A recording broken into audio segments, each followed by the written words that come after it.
You are tuned into Apex Express on KPFA. I'm Dorabji with Nonogirl. We are joined in studio live by Nayomi Munaweera to discuss her recently published novel, Island of a Thousand Mirrors, which delves fearlessly into the reality of the civil war in Sri Lanka. The civil war in Sri Lanka lasted for 26 years and left tens of thousands dead.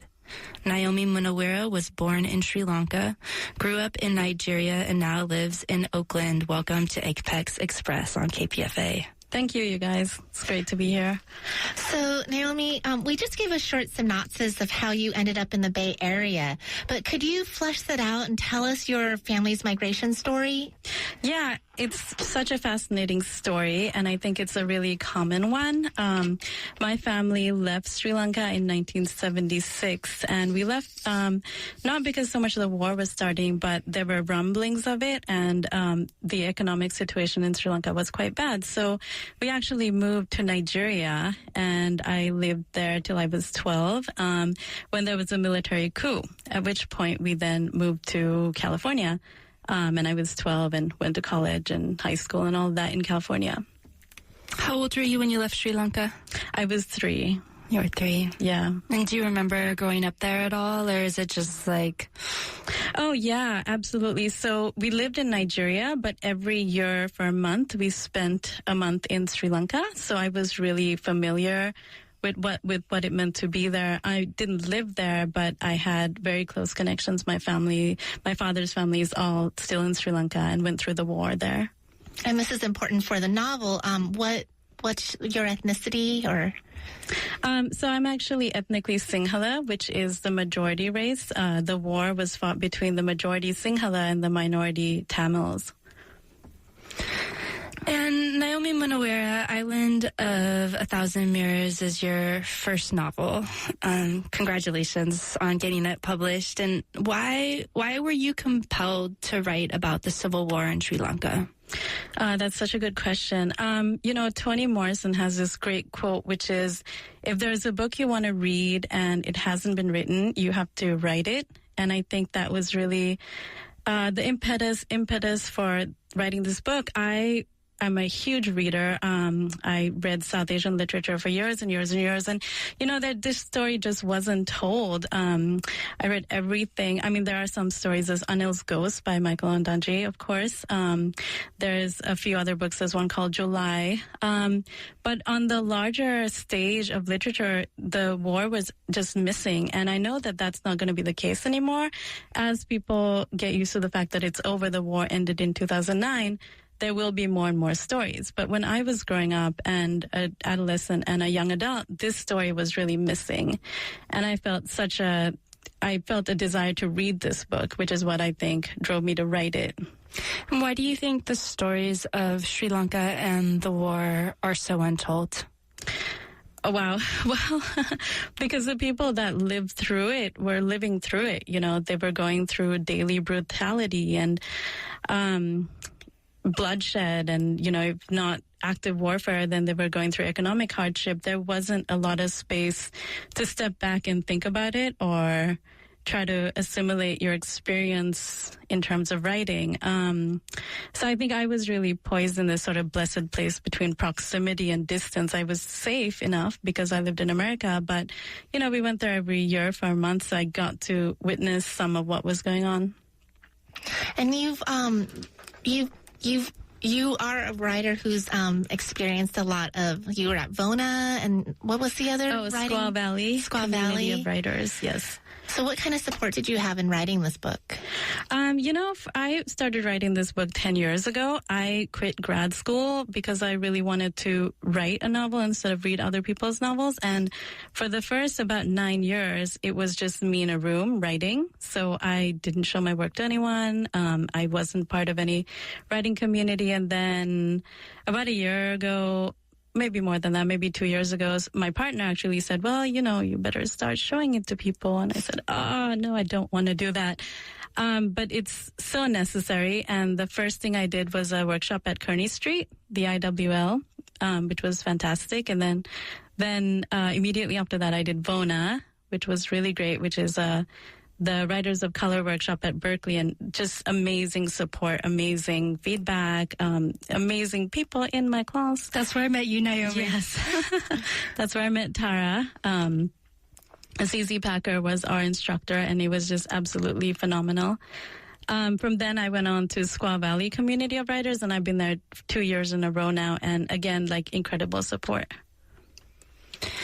And, you were talking a little bit, Nayomi, about your closeness to the subject, and it really comes through in the novel. There's a deep intimacy, not just with the characters, but with the landscape. We get the food, the texture, the scenery. I definitely was transported very much by your writing. And you talked about being able to return to Sri Lanka every year, growing up. And I think for a lot of people that I talk with that write about their own conflict, that are going through militarized communities, war zones, civil war, it carries a different lens. And I think as a reader, it allows us into that world, which is amazing and intimate, and sort of the hand that I want to hold as I go on this journey. But I know for the writer, it's very challenging at times to write about your own conflict. What were some of the most challenging parts for you about writing about this conflict? So, I have a character in here. The novel follows two families, one Tamil, one Sinhala, as they sort of negotiate the war. The Tamil family actually lives in the north of the country, which is a militarized zone, or was a militarized zone. There's active fighting. This is an area that I actually have never been to, because that entire northern section was closed off to everybody till 2009. So it's not a place I've been to. I had to do an incredible amount of research, and then sort of try to enter my character, who eventually becomes a Tamil tiger, part of the resistance or terrorist group, depending on how you see it. And that part was incredibly difficult. It was difficult in terms of like imagining what it would be to live through that conflict daily. It was also incredibly emotionally taxing to just, as you said, hold their hand and go through just really bloody, horrible scenes, villages being massacred on both sides. Just really hard things. I think that's one of the things I really appreciated about your work in your novel, Nayomi, was that you went into both sides of the Civil War and you gave firsthand accounts of it. And the Tamil woman that we were able to follow does become, she gets super hardcore and becomes like a suicide bomber, essentially, in it, and we go through this journey with her, and it was a really intense journey, and you could see that it was a really deliberate choice, I felt, on the part of yourself to take on that perspective and humanize it. Why did you go for that? I've always been really interested in this question. What makes a person willing to blow themselves up? I mean, what cause is great enough? What justification can there be for killing yourself and killing all these other people? The Tamil Tigers had 378 suicide bombers, more than anyone else in the world. And what this meant is these people were willing to die for a cause, in a way that like no other international movement has had. And I really wanted to understand what that meant. I really wanted to know who this person might be as an actual person, not just a statistic, not just, a number. I really wanted to get into her psyche, and the events that might have led her to this place. Do you think now's a good time for a passage? Oh, sure. So I'm going to read a passage from early in the book, and this is immediately after colonization, and it sort of sets up what will happen with the conflict. Behind the retreating Englishman on the new nation's flag is poised a stylized lion, all curving flank and ornate muscle, a long, cruel sword gripped in its front paw. It is the ancient symbol of the Sinhala, who believe that they are descended from the lovemaking between an exiled Indian princess and a large jungle cat. A green stripe represents that small and much-tossed Muslim population. An orange stripe represents the larger Tamil minority. But in the decades that are coming, race riots and discrimination will render the orange stripe inadequate. It will be replaced by a new flag. On its face, a snarling tiger, all bared fang and bristling whisker. If the idea of militancy is not conveyed strongly enough, dagger-clawed paws burst forth while crossed rifles rear over the cat's head. A rifle-toting tiger, a sword-gripping lion. This is a war that will be waged between related beasts. And that's Nayomi Munaweera reading from her novel Island of a Thousand Mirrors on Apex Express. Nayomi, so how has your family received this novel? My parents have been amazing. They've been hugely advocating it. So I've been quite proud of how they received it. My parents are telling all their friends and, sort of saying my daughter wrote this book, which is great because, it's a difficult book. It's not an easy book. I'm really proud of how they received it so far.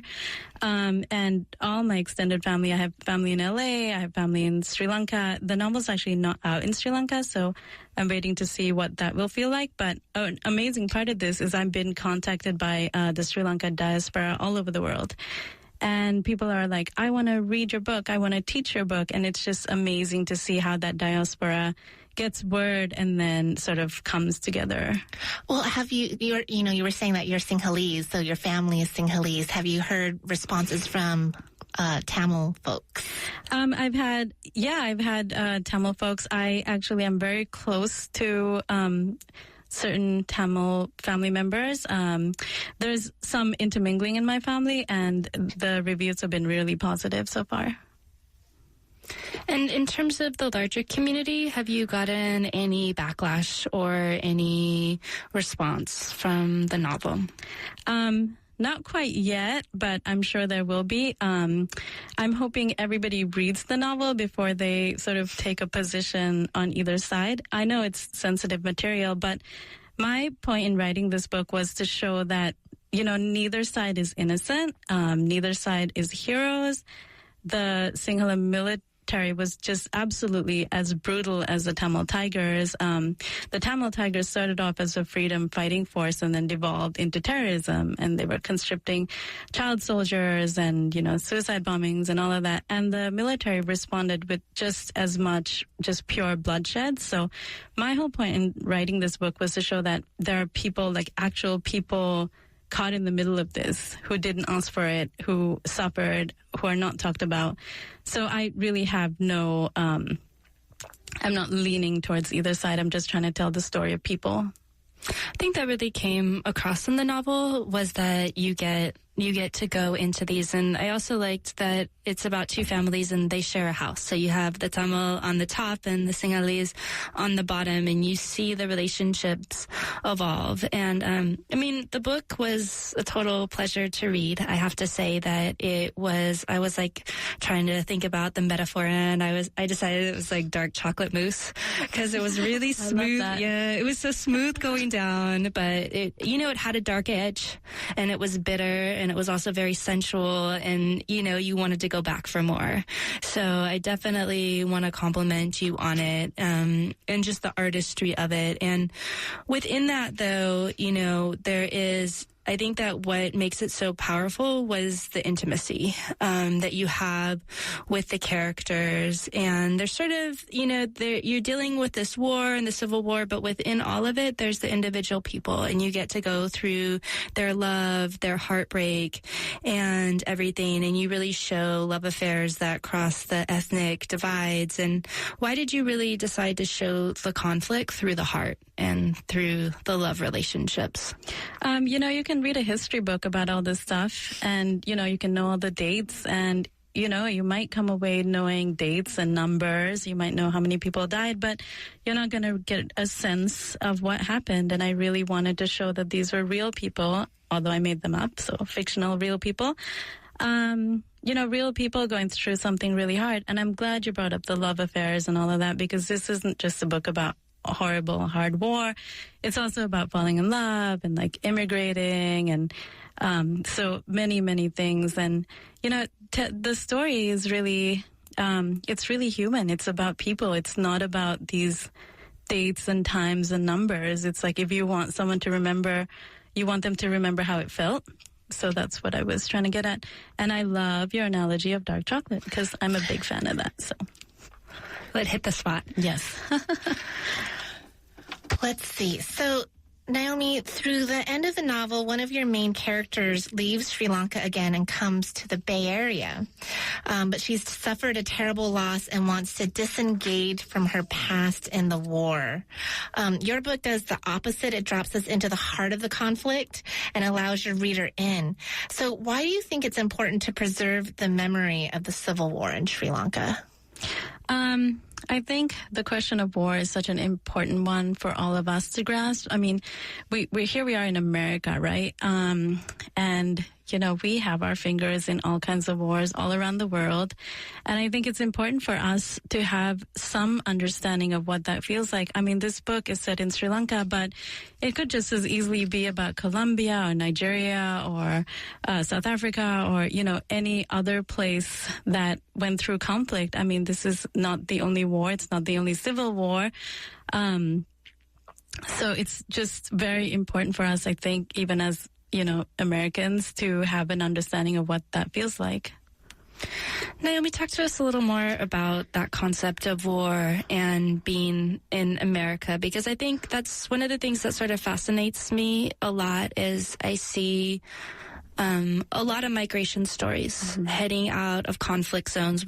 People come to America because of that safety, because there is not the active civil war, not an active war zone in that way. And yet there's, you kind of touched on it a little bit in terms of there's the ironic part of it is that there's that creation of war also. And so how did you grapple with that, being a migrant, coming here and being in the safety, but also knowing that the country that was keeping you safe was causing a similar war for people around the world? Yeah, it's a really, loaded kind of question and place to be in. When I was writing this book, I had a lot of questions about authenticity. I think I actually talked about that at Bona. Tara, you were there. And I really wasn't sure if I could write this story from this place of safety, being sort of, safely in the Bay Area and having my writer life and writing about these people that went through really horrific circumstances. And it's just a complicated thing to tease out. My book was actually originally published in Sri Lanka and is now available in several different countries. And that was a really big deal to me because it meant that people that had lived through it, gone through that war, sort of felt that I had gotten it somewhat right. So that was a really big deal because, it would have felt very different to initially publish in America, where people didn't live through it and would have a very outside idea of what happened. So that was really a huge, big deal for me. And how did you handle, I think a lot of writers hit up against that. I know that was one of my initial blocks, was that question of authenticity. And do I have a right to this story? And for me, I kind of came to the place was like, I didn't choose the story. The story chose me. So at this point, I'm going to tell it. What were some of the ways that you were able to embrace the story that chose you? There are so many voices that say don't write, right? There's this question of authenticity. There's a question of is it too intense? Can you speak for other people? I didn't live through the war. Can I speak? There's so many questions. There's so many doubts. There's, as a writer, all you writers out there know there's tremendous self-doubt. And you just have to tell them all to shut up, and you have to put your fingers on the keyboard and try to tell the story as best you can. So, it's just a matter of just doing it, really, And what was your experience? You were saying that initially you were going back to Sri Lanka every year, and the war was going on then. So, and I think that there was a terrorist bombing at one of the airports once.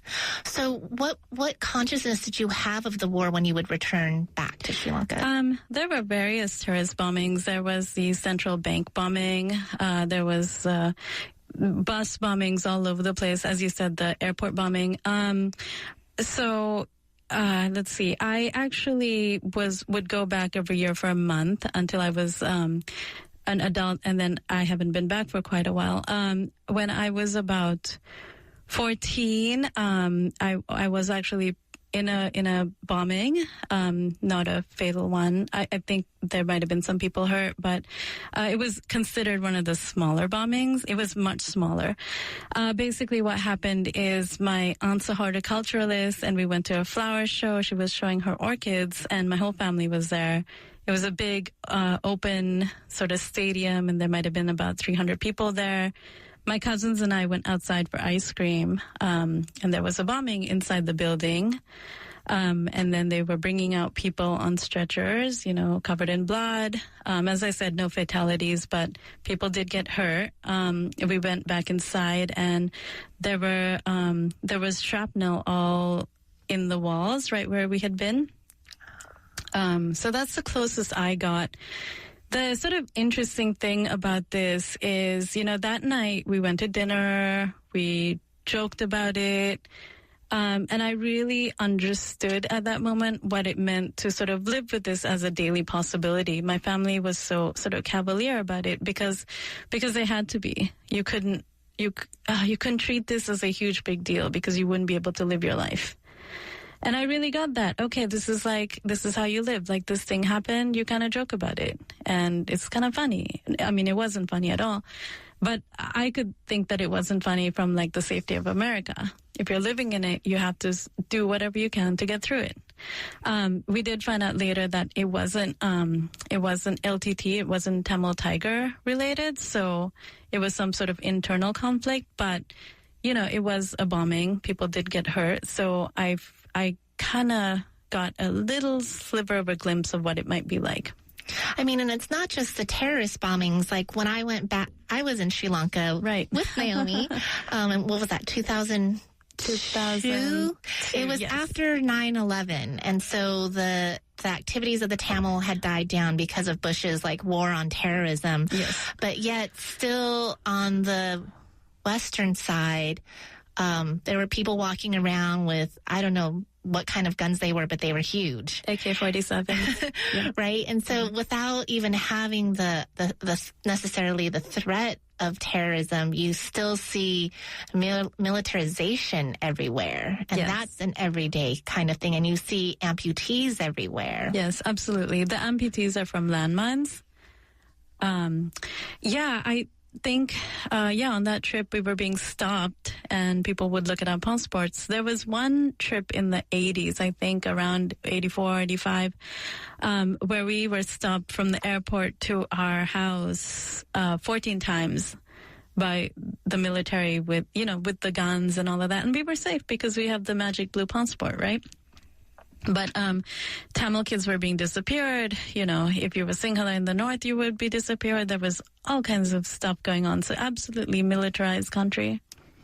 And what was your process like growing up in a Sinhala sort of family? And then, by the time we get to this novel, it's, in my opinion, a very evolved sort of frame. You're able to go into both and represent them actively. And how did you make that transition where you were able to understand the Tamil side of the conflict as well? Okay, so my controversial story, I suppose. Was it a love affair? Yes, absolutely. Of course, right? Well, love always finds the way, right? Of course. When I was 16, I had a Tamil boyfriend, and we dated for 8 years, from 16 to 24. Yes, long time. My family did not know about it for quite a while because, I was young and it was forbidden. So yes, forbidden love. And I became quite a part of that family. I became sort of a fixture in their household, and I'm still quite close to certain members of that family. The relationship didn't last, but sort of the larger relationships absolutely lasted. And I got to hear the stories. His family left Sri Lanka in 83. They actually had been there on vacation, but the larger family left overnight because there were riots in 83. It was called Black July, and it was a program of basically government-sponsored violence against Tamils. And thugs came to the house and, would kill you if you were Tamil. So his family fled with just clothes and I think 3 suitcases. And just being part of that family, I got to hear the stories and feel very close to them and become humanized in a way that I wouldn't have had much access to if that hadn't happened. Tu, I know you have another section for us, or 2 that you're going to read for us from your novel, Island of a Thousand Mirrors. Sure. Let's see. So, coming to America or war stuff? Let's stay with the war stuff, because that's what we're talking about. Okay, great. So this is a section about an event that happened in 1981 that was sort of part of the reason that the Tamil Tigers rose and became very powerful. And I talk about a city called Jaffna, which is in the north of the country and predominantly Tamil. In Jaffna, Sinhala policemen and paramilitaries stormed the old Tamil library, ripped books from the shelves, set fire to the mountains of paper. The conflagration shoots high into the sky, a funeral pyre visible for miles, a warning to all who can see. For weeks afterwards, torn, blackened pages fly over the lagoons and salt marshes, the onion and chili fields. They lodge in the branches of palmyra trees, float into houses and buildings, entangled in the barbed wire fences and the limbs of gods soaring over the coal wells. The storm of words finds its way into cooking pots and outhouses. The ground is littered with fragments of angular Tamil. In Colombo on television, we watch a politician from the UNP. He shakes his head to and fro, his double chin swaying. He says, if there is discrimination in this land, which is not their Tamil homeland, then why try to stay here? Why not go back to India where there would be no discrimination? There are your kobols and gods. There you have your culture, education, universities. There you are masters of your own fate. From upstairs, we hear nothing but silence. When I see him next, Shiva is brusque, his usual high spirits deflated. When I ask him what is wrong, his voice is cold. They burnt 95,000 manuscripts, he says. Your people burnt up our history. I stare at him, not knowing what to say, but already he has turned from me and is running up the staircase. It's the voice of Nayomi Munaweera reading from her novel Island of a Thousand Mirrors, delving into the civil war in Sri Lanka and the cross-sections at which families and hearts were broken, pulled apart, rearranged, and fled and came back together. And Nayomi, you in your novel really are fearless in a lot of the things that you delve into. There's I think that your approach to, I felt like as your reader that I had to go through some things that they weren't too hard for me, but they definitely made me want to cry. And I was like, oh no, it's like, okay, but it's the reality of the war. And what gives you the courage as a writer to push that edge, to really challenge people to have those experiences that take them out of their comfort zone? I know, I've been in a workshop with you where some people are like, it's too much. And I'm always like, it's not too much. It's real. If it's real, give it to them. But why do you take it at that level? People have to live this, people have to live it. And if you tell it well enough, I think it's okay to go there. I think you can challenge readers. I like the hard stuff. I like to read the really hard stuff. And I think that also, I'm writing about a war. 80,000 to 100,000 people died in this war. It's not a subject that I could take lightly. It's not something I could come to without absolutely going to the places that I needed to go to tell that story. And, the reality is 100 times more brutal than what I wrote. Yeah, it's hard. I've had a lot of people be like, oh, this is beautiful, but it's heartbreaking. It's really hard, I've had a few criers. But how do you tell the story of a war without heartbreak? I couldn't do that. Exactly. You cannot tell the story of war without heartbreak. And this is an amazing novel, Island of a Thousand Mirrors, that tells that stories that represents the 80,000 to 100,000 people that died in the conflict of Sri Lanka. So, Naomi, what are you working on now? So I have most of a second novel, which Tara has seen because I workshopped at Bona, and it is about a Sri Lankan housemaid in Saudi Arabia. And I've sort of put it aside because I think I need to go to Saudi Arabia. So until that happens, it's in a drawer.